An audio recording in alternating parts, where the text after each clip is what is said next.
certain to hear more about this, huh, Martha? That's right. So there's growing scrutiny right now on the former head, I should say, of the IRS, the gentleman that you see in the video from the hearing last week. We're learning more about the number of times that he visited the White House. 157 visits he made to the White House.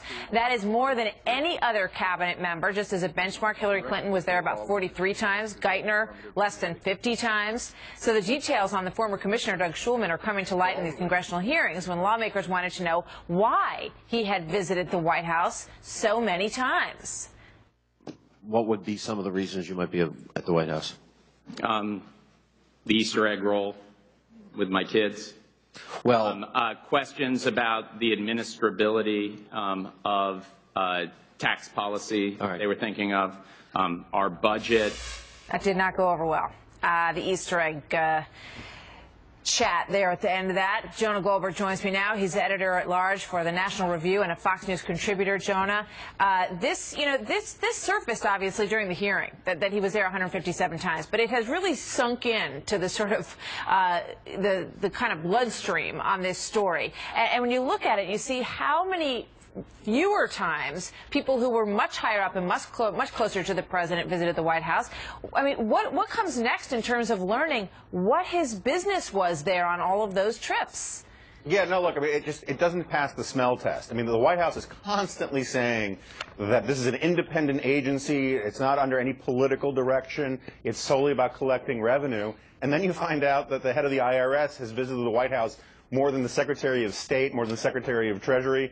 And when he asked the head of the IRS why he was there 157 times, he says all he can think of is the Easter egg roll. It's like asking someone, why were you at Hooters 100 times last year? And all he says is, they have chicken wings. You know, it doesn't pass the smell test. Well, isn't that why people go to Hooters? Totally.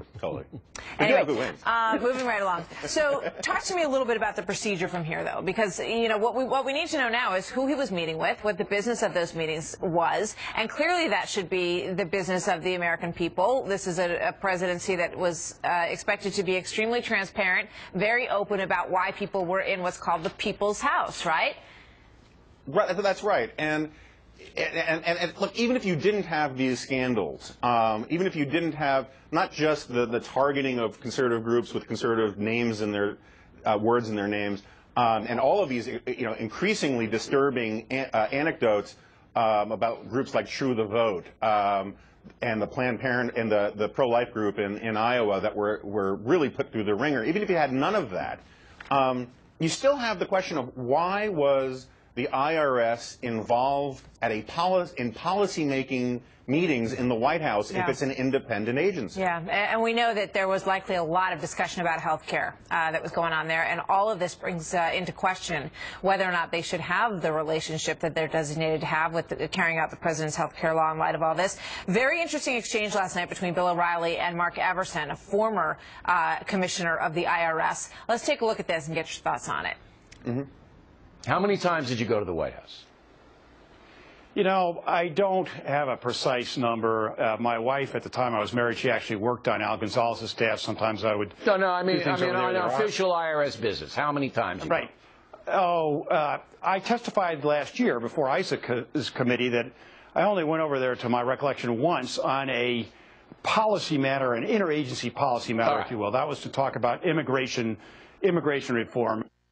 All right. So even given the fact that there is a lot of overlap between IRS and healthcare, that's something that some conservatives would like to see changed. What earthly reason can you imagine why he would have been there all of these times if there wasn't some connection to politics?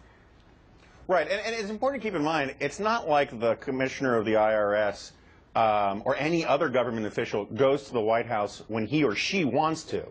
They go to the White House when the president wants them there, which at the very minimum or somebody who works for him. I mean, we don't know that he saw the president all these times. Yeah. Fair enough, right. But people are called to the White House. People very rarely just show up on their own accord.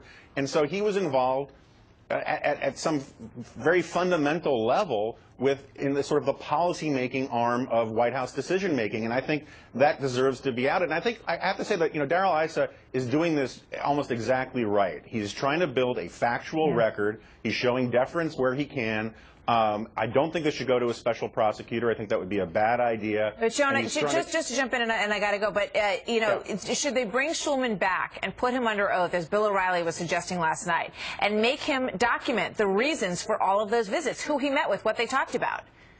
Absolutely. I think that should be freedom of information requested. I think that Schulman should explain it. This is supposed to be a transparent White House, and the IRS is sort of sacrosanct, and he should clear the air about what it was doing in the White House all this time. All right, we will see. Jonah, thank you. We'll see you later. As you can imagine, a lot of developments